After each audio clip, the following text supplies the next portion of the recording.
Phil Smith, these are your A Life More Extraordinary in 11 questions. Number one, what has been your good, bad, and ugly of lockdown? Good is definitely spending more time at home with the family. So this was due to be a very busy busy year for me with work.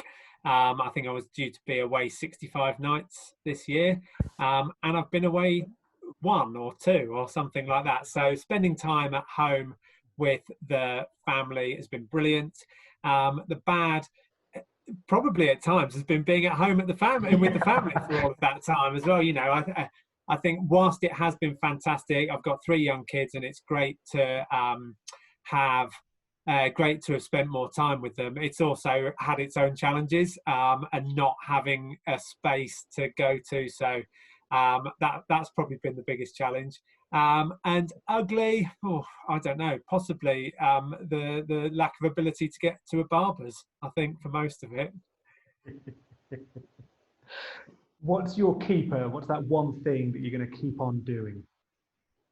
So I picked up a bit of a knee injury really early in lockdown, and so instead of going out running, I made myself just walk 10,000 steps a day to make my Fitbit buzz, and I've kept it up. I've done 10,000 steps every day since lockdown began.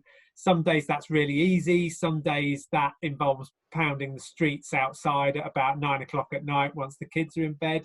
But it's given me something to feel like I achieve every day, and I think that is something I will carry on. Nice. What was your new discovery in lockdown? I definitely discovered I am never going to make it as a teacher. My wife's a teacher, and I already had a huge amount of respect for her, but it went through the roof when I had to try and do some homeschooling with my kids, and I think it probably is always worse when it's your own kids, isn't it? But the respect I have for the tolerance and abilities of teachers to entertain and educate multiple children in one go has shot through the roof. What got you through it?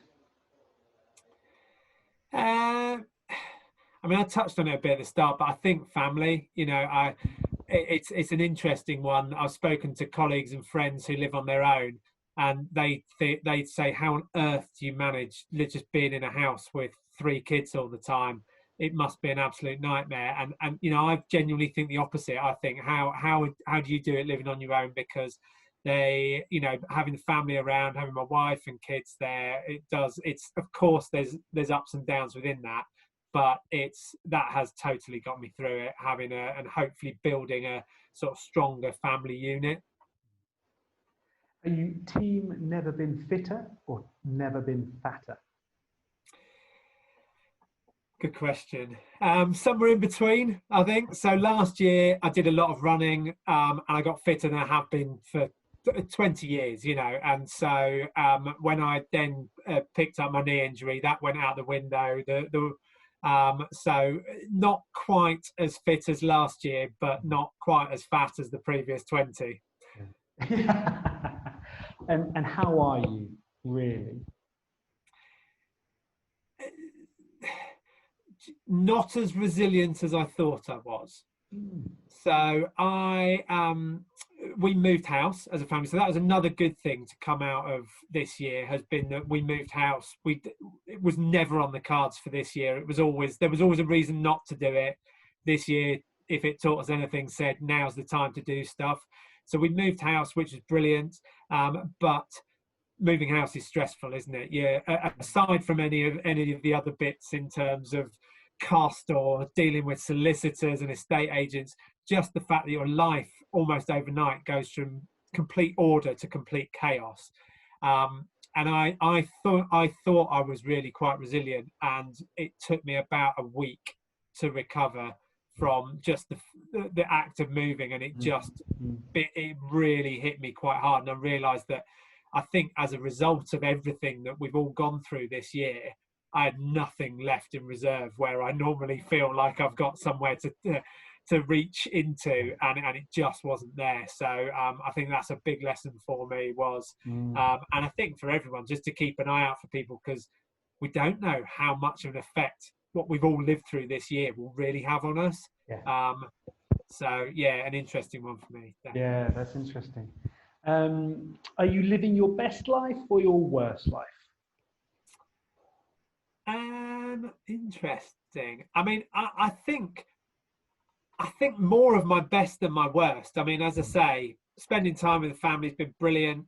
Not commuting into work, giving you that extra time in the day, whether that's, I'm working, I'm doing more hours than I would have done, but I'm also spending more time with the family. So I feel like I've got the best of both worlds there, and I'd love to be able to get out a bit more and see friends and colleagues, and that's the bit that takes the gloss off it, doesn't it? That we haven't spent time with people that we care about. We haven't had human interaction, but I can't really complain. This year, for me personally, has been pretty reasonable compared to what a lot of people have lived through. And how would your friends describe you during lockdown in 3 words? Much more hairy. And I'm already quite hairy, but I'm definitely hairier. That's been I let my wife loose with a pair of clippers early on, and realised that I was definitely going to have to go into the growing hair rather than getting rid of it, because I'd rather be a bit too hairy than the alternative where the clippers revealed an awful truth. Let's just say. Are you sourdough or apple sours? I turned 40 in lockdown, so there might have been one night where I was apple sours, but being 40 years old with 3 kids, I am sourdough more than apple sours. You can overeat and get up the next morning at 5 a.m. with an 18-month-old. You can't have too many shots and do that. So I'm all for the eating. What's your 2021 prediction?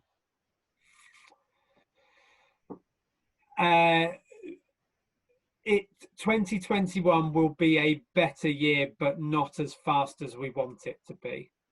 So I think we will get to the end of 2021 and all think, thank goodness that was so much better than 2020, but I don't think we'll be there by February, March. I think everyone is really hoping that this is I heard someone on the news actually earlier describe it as it's the light is at the end of the tunnel, but it's a really long tunnel, and I think that's probably quite fair. There's a long way to go with this, and I think people have got COVID fatigue, haven't they? They don't want to do lockdown, they don't want to wear masks, they want to go back to life as it was before, and the reality is life might never be exactly as it was before, and even if we get to a point, hopefully with vaccinations and an improvement in our general situation over the coming months, it's not going to just turn around overnight. So cautiously optimistic. Nice.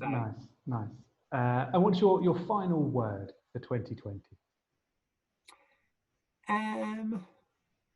My final word for 2020. I mean, goodbye. It's been, I think, my reflection both personally and professionally has been a really challenging year, but I think my biggest takeaway this year is I found myself halfway through the year, both personally and professionally, I was talking about challenges all the time, and what I actually tried to make myself do as the year went on was stop talking about challenges and talk about opportunities instead, because yes, there have been challenges, but out of challenge comes an opportunity. And so to just try and change my mindset, there's some pretty low times within this, but actually there's a chance to learn from it, to do things in a different way. And I think that's probably the really important takeaway from this year is let's not just go back to how we did everything before. Let's recognize the year for what it was, and then make sure that we learn from it, don't forget that experience. Take the good stuff. So opportunity, that's my word for 2020. Nice. Well, Phil Smith, thank you very much indeed. Cheers, Ollie. Thanks.